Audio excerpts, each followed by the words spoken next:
सीखने वाले हैं 10th standard Maharashtra board new syllabus science 2 का 8 chapter cell biology and biotechnology. ये इसका सेकंड वीडियो है। आगे बढ़ने से पहले मेरी आपसे विनती है कि प्लीज़ मेरे चैनल को सब्सक्राइब कीजिए और बेल आइकन को दबाना ना भूलें। अगर आप मेरे चैनल के बाकी वीडियोस देखना चाहते हैं साइंस 1 साइंस 2 के या फिर हिस्ट्री ज्योग्राफी पॉलिटिकल साइंस के वीडियोस देखना चाहते हैं तो मैंने डिस्क्रिप्शन में लिंक शेयर की है, उस पर आप क्लिक करके प्लेलिस्ट पर देख सकते हैं। चलिए शुरू करते हैं। पिछले वीडियो में हमने पेज नंबर 91 तक कंप्लीट किया था, अभी आगे का देखते हैं। 92 page number, development of biotechnology in India. Bharat में बायोटेक्नोलॉजी का विकास कैसे हुआ। Government of India had established the National Biotechnology Board in 1982. This board was transformed into Department of Biotechnology under the Ministry of Science and Technology. ठीक है, science and technology मंत्रालय के अंतर्गत उसको डिपार्टमेंट ऑफ बायोटेक्नोलॉजी बनाया गया in 1986। Various institutes in India are working under the control of this department of biotechnology. अलग अलग इंस्टीट्यूट्स भारत की इस डिपार्टमेंट के अंतर्गत काम करती है। It includes National Institute of Immunology, National Facility for Animal Tissue and Cell Culture, National Center for Cell Science, National Brain Research Center, Central Institute of Medicinal and Aromatic Plants. Aromatic plants मतलब सुगंधी जो plants होते हैं, मतलब चंदन वगैरह वैसे। There are facilities of higher education and research in these institutes from where thousands of students have pursued PhD degrees and are contributing to the progress of country in the field of biotechnology। तो कई सारे विद्यार्थियों ने PhD की degree प्राप्त की है इस इंस्टीट्यूट्स में से और देश के विकास में बायोटेक्नोलॉजी की फील्ड में वो कंट्रीब्यूट कर रहे हैं। चलिए, कमर्शियल एप्लीकेशंस ऑफ बायोटेक्नोलॉजी। अभी व्यावसायिक उपयोग क्या है बायोटेक्नोलॉजी के वो देखेंगे। 1. Crop biotechnology. Biotechnology is used in agricultural field to improve yield and variety. देखिए, खेती का उत्पादन बढ़ाने के लिए भी, किसानों का उत्पादन बढ़ाने के लिए भी बायोटेक्नोलॉजी का प्रयोग किया जा सकता है। A, hybrid seeds. Genes of 2 different crops are combined to form hybrids of various crops. This is specially useful for fruits. देखिए, समझ लीजिए एक बासमती राइस है, उसमें अच्छा सुगंध वाला मतलब सुगंध आता है, और दूसरा बासमती राइस है वो बहुत ही सफ़ेद कलर का है, बहुत अच्छा है अट्रैक्टिव दिखने में, और तीसरा बासमती राइस है वो बहुत लंबे लंबे दाने होते हैं उसके। तो ये तीनों प्रॉपर्टीज एक ही क्रॉप में लाने के लिए हाइब्रिड सीड्स बनाए जाते हैं। उनका जेनेटिक हाइब्रिड मतलब ब्रीडिंग करवा के हाइब्रिड सीड्स बनाए जाते हैं, तो वो तीनों प्रॉपर्टीज एक ही प्लांट में आ जाती है। उसके बाद B, genetically modified crops. Crops developed with desired characters by integrating foreign gene with their genome are called genetically modified crops.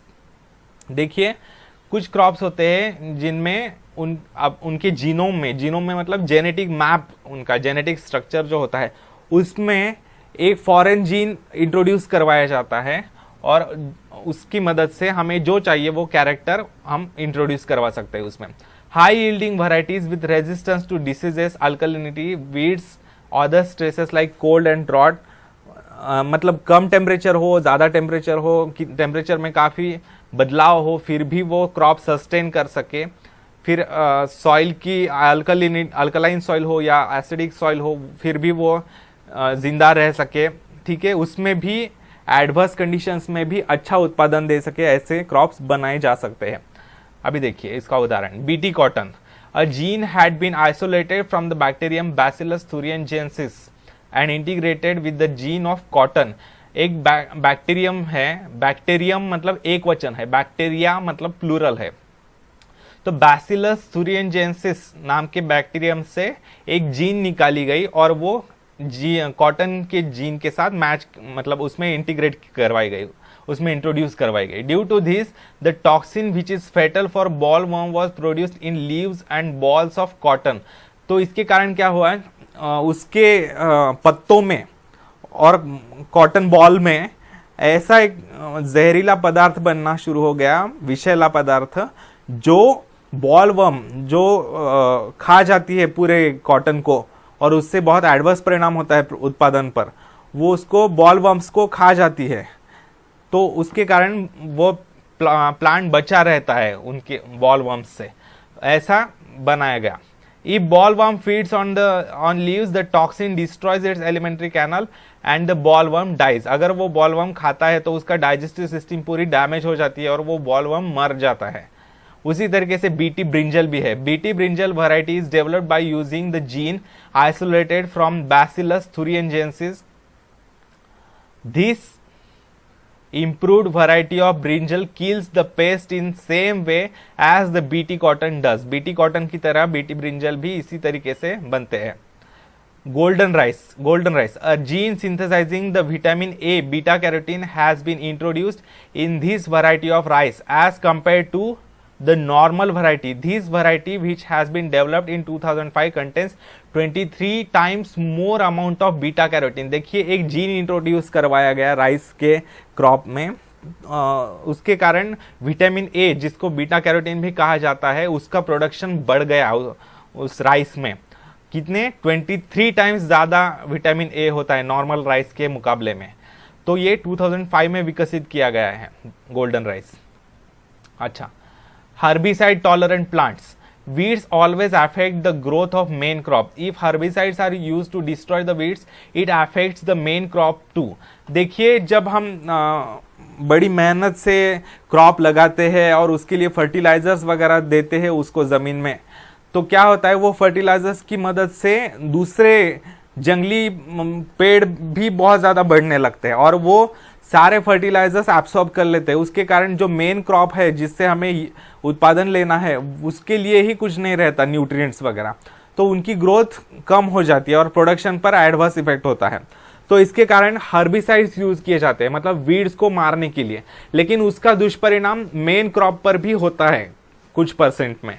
तो इसके लिए कुछ ऐसे मतलब हर्बिसाइड टॉलरेंट प्लांट्स बनवाए जाते हैं, मतलब ऐसे क्रॉप्स बनवाए जाते हैं जिनके ऊपर हर्बिसाइड मतलब वीडिसाइड जो होते हैं, वीड्स को मारने के लिए जो पेस्टिसाइड्स जैसा होता है केमिकल्स यूज किए जाते हैं, उनका परिणाम क्रॉप के ऊपर नहीं होगा, ऐसे क्रॉप्स बनवाए जाते हैं। Due to this herbicide tolerant plants varieties of crops are being developed. Due to this it has become possible to selectively destroy the weeds. इसके कारण सिर्फ केवल और केवल weeds को ही नष्ट करना पॉसिबल हो चुका है, संभव हो चुका है।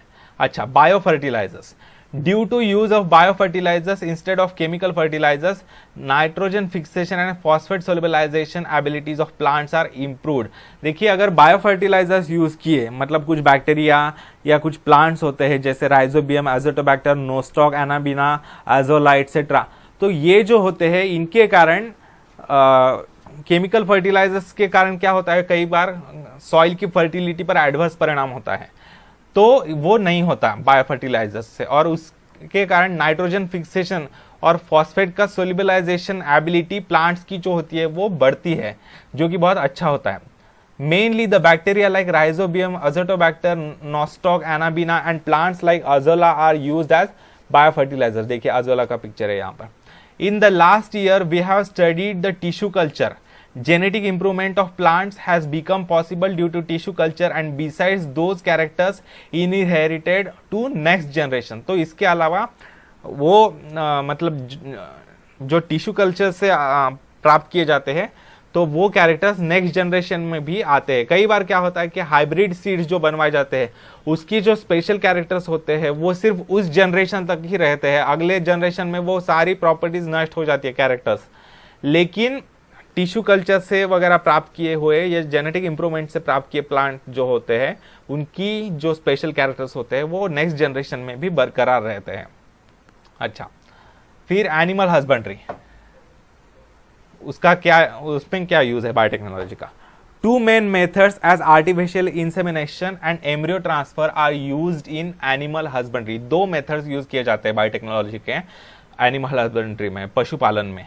आर्टिफिशियल इंसेमिनेशन मतलब भैंस के या गाय के यूटेरस में सीमेन इंट्रोड्यूस करवाया जाता है, बैल का सीमेन इंट्रोड्यूस करवाया जाता है, तो उसके कारण सीमेन में जो मेल गैमेट्स होते हैं वो एक के साथ, भैंस के या गाय के एक के साथ, ओवम के साथ यूनाइट होकर एम्ब्रियो नया बनता है और नया बच्चा पैदा होता है।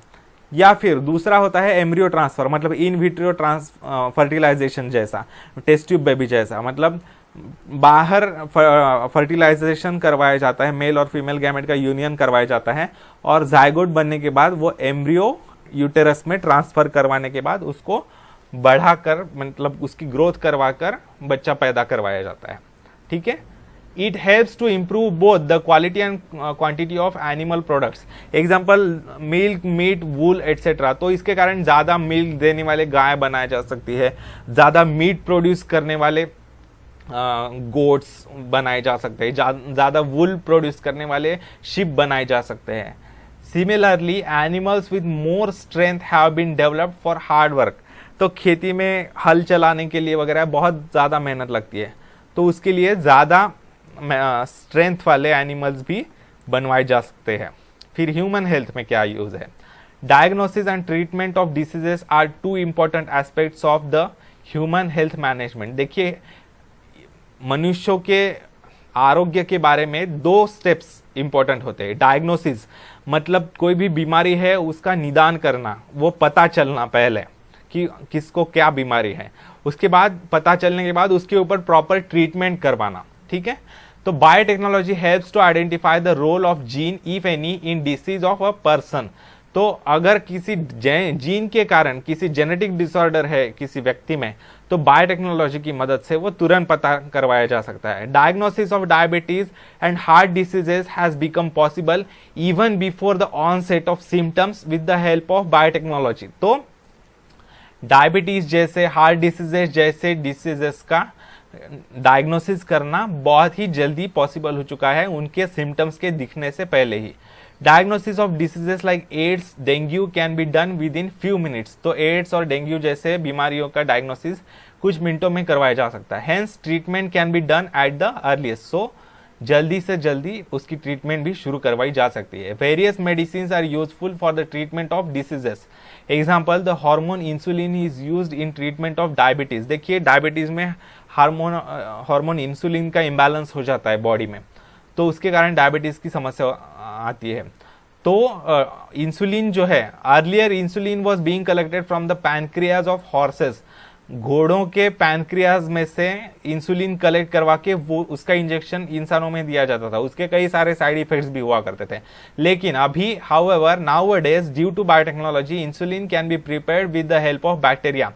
आज के दिनों में इंसुलिन जो है वो बैक्टीरिया की मदद से बनवाया जा सकता है। For this purpose human insulin gene has been inserted in the genome of bacteria. तो मनुष्यों में जो इंसुलिन बनाने वाली जीन होती है वही जीन बैक्टीरिया में इंट्रोड्यूस करवाई जाती है, फिर उसके बाद वो बैक्टीरिया इंसुलिन बनाने लगते हैं। Various vaccine and antibiotics are also produced in the same way. इसी पद्धति से कई सारे वैक्सीन और एंटीबायोटिक्स भी बनवाए जाते हैं।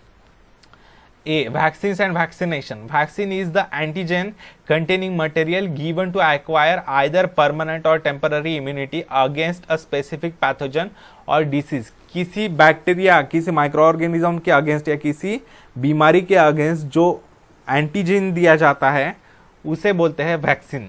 ठीक है। परमानेंट या टेम्पररी इम्यूनिटी निर्माण करता है वो शरीर में। Traditionally vaccines were prepared with the help of pathogens. तो ट्रेडिशनली जो है वो जो माइक्रो ऑर्गेनिजम्स डिसीज कॉजिंग होते हैं उन्हीं की मदद से वैक्सीन बनवाया जाता था। कंप्लीटली और partially killed pathogens were used as vaccine. तो पूरी तरीके से मारे हुए या आधे मरे हुए पैथोजेंस जो थे वो वैक्सीन के तौर पर यूज किए जाते थे। However due to this there were chances of contracting the disease in case of some person. लेकिन इसके कारण कुछ लोगों में, कुछ व्यक्तियों में वही डिसीज होने की संभावना होती थी। Hence as an alternative scientist tried to artificially produce vaccines with the help of biotechnology. तो उसके वैक्सीन्स बनवाना शुरू कर दिया बायोटेक्नोलॉजी की मदद से साइंटिस्ट ने। For this purpose scientist produce the antigen in laboratory with the help of gene isolated from the pathogen and use it as a vaccine. तो एंटीजन जो है वो सेपरेट किया गया लैबोरेटरी में और उसका जीन जो है वो आइसोलेट करके दूसरे इसमें इंट्रोड्यूस करवा के वो बनवाया गया। 10 safer vaccine are being produce, इसके कारण प्योर और सेफर वैक्सीन बनवाए गए। Now proteins which act as antigen are injected in pure form instead of injecting the killed और सेमी किल्ड पैथोजेंस। तो पहले जो वैक्सीन हुआ करते थे उसमें थोड़ी बहुत मात्रा में पैथोजेंस हुआ करते थे, तो उसमें कभी कभी कुछ व्यक्तियों के लिए मतलब वही बीमारी कैच करने का धोखा भी रहता था, लेकिन अभी वो सिर्फ प्योर प्रोटीन्स ही इंट्रोड्यूस करवाए जाते हैं, बॉडी में इंजेक्ट करवाए जाते हैं, इसके कारण कोई इसमें धोखा नहीं होता। These proteins keep the persons away from the diseases by keeping the immune system active. Thus, injecting the antigens is safest way in vaccination. Vaccines produced with the help of biotechnology are more thermostable and remain active for longer duration. तो जो vaccine है, देखिए polio वगैरह जैसे vaccine होते हैं तो उन्हें बहुत टेम्परेचर सेंसिटिव होते हैं, वो मतलब उन्हें रेफ्रिजरेट करना पड़ता है, फ्रिज में रखना पड़ता है, तो अगर और वो उनकी लाइफ भी काफ़ी कम होती है। तो इसके कारण अभी जो बायोटेक्नोलॉजी के द्वारा जो बनाए गए वैक्सीन है वो ज़्यादा थर्मोस्टेबल है, मतलब टेम्परेचर वैरी भी करता है फिर भी वो काम करना बंद नहीं करते, वो काम करते हैं और लंबे समय तक वो अच्छे रहते हैं। Example vaccine of polio, hepatitis. Edible vaccine, खाने योग्य वैक्सीन, टीकाएं।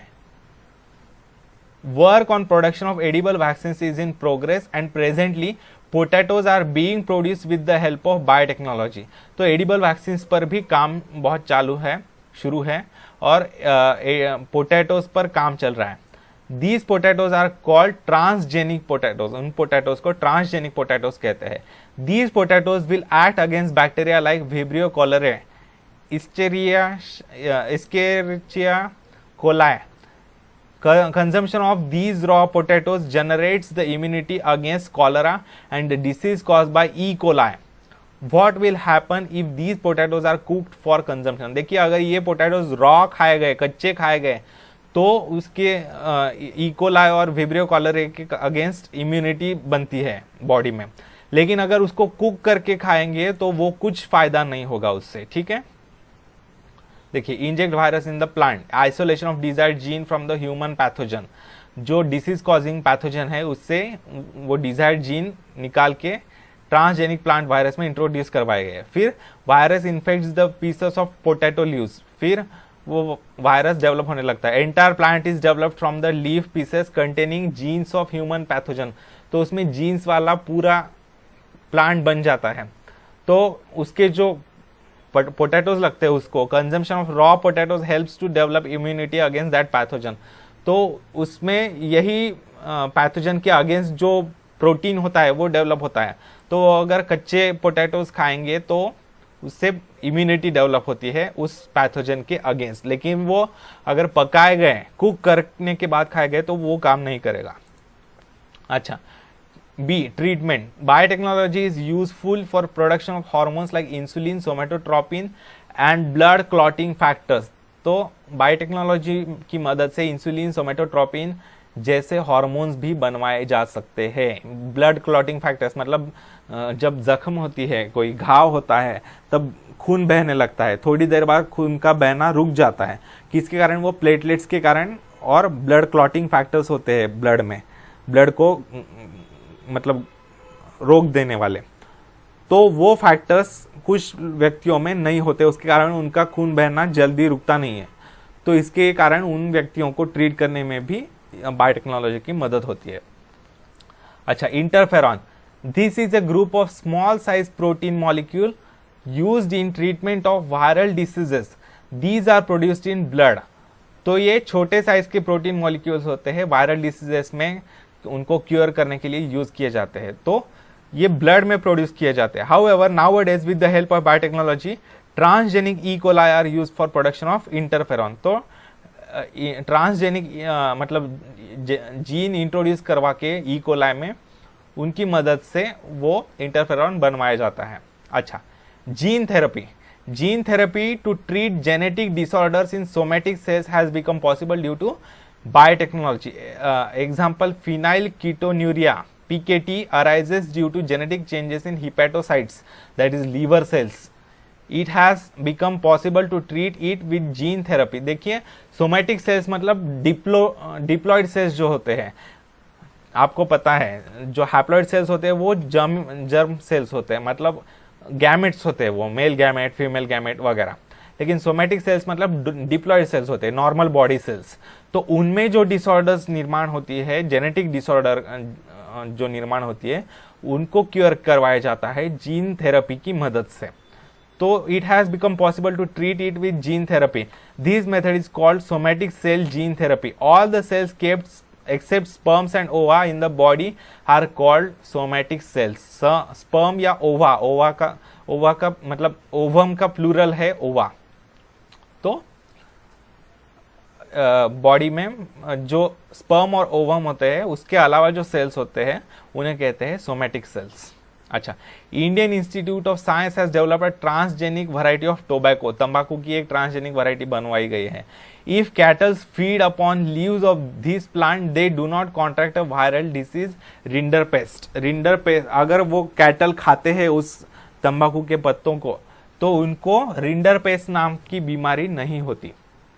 अच्छा, cloning, production of replica of any cell और ऑर्गन और entire organism is called cloning. किसी ऑर्गेनिज्म की सेल बनवाना या कोई ऑर्गन बनवाना या पूरा ऑर्गेनिज्म वैसे ही जीनोम का, वैसे ही जेनेटिक मैप का बनवाना, जेनेटिक स्ट्रक्चर का, उसे बोलते हैं cloning. 1. Reproductive cloning. A clone can be produced by fusion of nucleus of somatic cell with the enucleated ovum of anybody। Clone कैसे बनवाया जा सकता है? तो एक सोमैटिक सेल का न्यूक्लियस लेकर वो न्यूक्लियस इन्यूक्लिएटेड ओवम मतलब ऐसा ओवम ऐसा एग जिसमें से न्यूक्लियस निकाला गया है, इन्यूक्लिएटेड ओवम। तो बिना न्यूक्लियस वाले ओवम में सोमैटिक सेल का न्यूक्लियस डालने से रिप्रोडक्टिव क्लोनिंग करवाई जा सकती है। Thus there is no need of sperm to produce the new organism. तो उसमें स्पर्म की जरूरत नहीं होती। देखिए अगर ओवम होगा उसमें जो न्यूक्लियस होगा वो हैप्लॉइड होगा मतलब एन, और उससे जब स्पर्म यूनाइट होगा ये स्पर्म एन होगा, हैप्लॉइड स्पर्म। तो एन और n is equal to diploid organism 2n बनेगा। लेकिन ओवम में से हमने न्यूक्लियस निकाल दिया है और उसमें सोमैटिक सेल का न्यूक्लियस डाल रहे हैं हम। सोमैटिक सेल मतलब डिप्लॉयड होगी वो, तो 2n का एक साथ ही डाल रहे हैं, तो उससे वो पूरा 2n वाला ऑर्गेनिज्म बन जाएगा। ठीक है, उसे बोलते हैं क्लोनिंग, रिप्रोडक्टिव क्लोनिंग। अच्छा, दूसरा है therapeutic cloning. Stem cells can be derived from cell formed in laboratory by the union of somatic cell nucleus with the enucleated egg cell। Various diseases can be treated with the help of these stem cells। तो egg cell में मतलब nucleated egg cell में somatic cell डालने के बाद stem cells, उसका division होता है, एम्ब्रियो बनता है वगैरह, उसके बाद स्टेम सेल्स बनते हैं उसमें। तो उस स्टेम सेल्स की मदद से कई सारे डिसीजेस क्योर करवाए जाते हैं। Similar to cells, genes can also be cloned and millions of copies of same gene can be produce. तो जीन्स को भी कॉपी किया जा सकता है, क्लोन किया जा सकता है और मिलियंस ऑफ कॉपीज बनवाई जा सकती है एक ही जीन की। These can be use for gene therapy and other purposes. इनकी मदद से जीन थेरेपी की जा सकती है। Controlling the inheritance of hereditary diseases, continuation of generations enhancing the specific tendency may become possible due to cloning technique। तो जो hereditary diseases है उनको अगली जनरेशन में जाने से रोका जा सकता है जीन थेरेपी की मदद से या क्लोनिंग की टेक्निक से। तो कंटिन्यूएशन ऑफ जनरेशंस, किसी एक अच्छी क्वालिटी को एनहांस करना वो क्लोनिंग टेक्निक से पॉसिबल है। However there is world wide opposition to human cloning on various issues. लेकिन इंसानी क्लोनिंग के लिए, मनुष्यों की क्लोनिंग करने के लिए मतलब जागतिक मंच पर जो है, वैश्विक मंच पर विरोध है। अच्छा, see the proteins produced by biotechnology and the names of diseases they are against. देखिए ये प्रोटीन्स है और उनसे कौन सा डिसीज क्योर होता है वो देखिए। इंसुलिन की मदद से डायबिटीज क्योर होता है। सोमेटोस्टैटिन की मदद से ड्वार्फिज्म मतलब ग्रोथ हार्मोन का कम होना, ग्रोथ रुक जाती है, स्टंटेड ग्रोथ होती है, उसको क्योर करने के लिए सोमेटोस्टैटिन, फिर उसके बाद एरिथ्रोपोइटिन एनीमिया को रोकने के लिए, हीमोग्लोबिन की कमी को रोकने के लिए, फिर है फैक्टर 8 वो है हीमोफीलिया को रोकने के लिए, मतलब ब्लड क्लॉटिंग नहीं होती कुछ लोगों में, उसको रोकने के लिए। अच्छा, इंटरल्यूकिन कैंसर को रोकने के लिए, इंटरफेरॉन किसी वायरल इन्फेक्शन को रोकने के लिए। ठीक है, आगे fourth, industrial products wide biotechnology. Industrial products कैसे बनवाए जा सकते हैं? Various industrial chemicals can be produce through less expensive processes. कई सारे इंडस्ट्रियल केमिकल्स बनवाए जा सकते हैं कम खर्चे में बायोटेक्नोलॉजी की मदद से। Example, alcohol production from sugar molasses with the help of transgenic yeast. Transgenic yeast की मदद से अल्कोहल बनवाया जा सकता है शुगर मोलासेस से। ठीक है, अच्छा, peeking into history. A ship Dolly was born in Scotland by cloning technique on 5th of July 1996. 5 जुलाई 1996 को डॉली नाम की एक शिप क्लोनिंग की टेक्निक से बनाई थी। Nucleus from the other cells of sheep of Finn Dorset variety had been introduced into enucleated ovum of Scottish sheep. तो अडर sales से, अडर मतलब जो मैमरी ग्लैंड्स होते हैं शिप के, उसे अडर बोलते हैं। तो वहां से एक सेल निकाला गया, उसके न्यूक्लियस जो है, उसका न्यूक्लियस एक ई न्यूक्लिएटेड ओवम में इंट्रोड्यूस करवाया गया स्कॉटिश शिप के। Then the ovum was allowed to develop in the uterus of Scottish sheep and thereby the Dolly had been born. तो उसके बाद वो जो जायगोट बना वो यूटेरस में डाला गया और उसके बाद डॉली का जन्म हुआ। It was showing the characters as per chromosomes in the nucleus and any character of Scottish sheep was not visible. तो वो जो है क्रोमोसोम्स की तरह ही न्यूक्लियस में कैरेक्टर्स दिखा रहा था। ठीक है, अच्छा, environment and biotechnology. It has become possible to solve environment related various problems with the help of biotechnology. Environment related problems को भी सॉल्व करना पॉसिबल हो चुका है। अच्छा, microbial techniques are already in use for treatment on sewage and solid waste. देखिए, human waste जो होता है और सॉलिड वेस्ट जो होता है उसको कम करने में माइक्रोबियल टेक्निक्स की मदद ली जा रही है। Sewage is rich in organic matter. Sewage जो होता है मतलब ह्यूमन वेस्ट जो होता है, एक्सक्रीटा, वो ऑर्गेनिक मैटर में वेस्ट होता है। If such sewage is released in natural water bodies like rivers, the organic matter in it gets oxidise with the help of dissolved oxygen. अगर वो सीवेज रिवर्स में डाला जाता है तो उसमें जो ऑर्गेनिक मैटर होता है वो ऑक्सीडाइज हो जाता है और उसके किसकी मदद से? जो पानी में डिसॉल्व्ड ऑक्सीजन होता है वो, उसकी मदद से। उसके कारण पानी में, रिवर्स के पानी में ऑक्सीजन की मात्रा कम हो जाती है। उसके कारण जो एक्वेटिक एनिमल्स है, प्लांट्स है, उनके ऊपर एडवर्स इफेक्ट होता है, उनके लिए ऑक्सीजन बचता नहीं है। Due to this level of dissolved oxygen in water decreases, adversely affecting the aquatic life. As a remedy on this, sewage should be release into rivers only after oxidation with the help of microbial technique. तो इसके लिए micro organisms की मदद से oxidation करवाया जाता है उनका, और उसके बाद ही रिवर्स में सीवेज डाला जाता है। 1. Microbes are useful on large scale while production of compost by treatment on solid organic waste material. Solid organic waste material जो होता है उस पर भी ट्रीटमेंट करवाने के लिए माइक्रोब्स की मदद ली जा सकती है और उसको कंपोस्ट खाद बनवाया जा सकता है। खाद, bio remediation, biopesticides, biofertilizers, biosensors etcetera are some new concepts in biotechnological methods. तो ये कुछ नए कंसेप्ट्स आए हैं, बायो रिमेडिएशन, बायोपेस्टिसाइड, बायोफर्टिलाइजर्स वगैरह। Bio remediation means either absorption और destruction of toxic chemicals and harmful pollutants with the help of plants and micro organisms.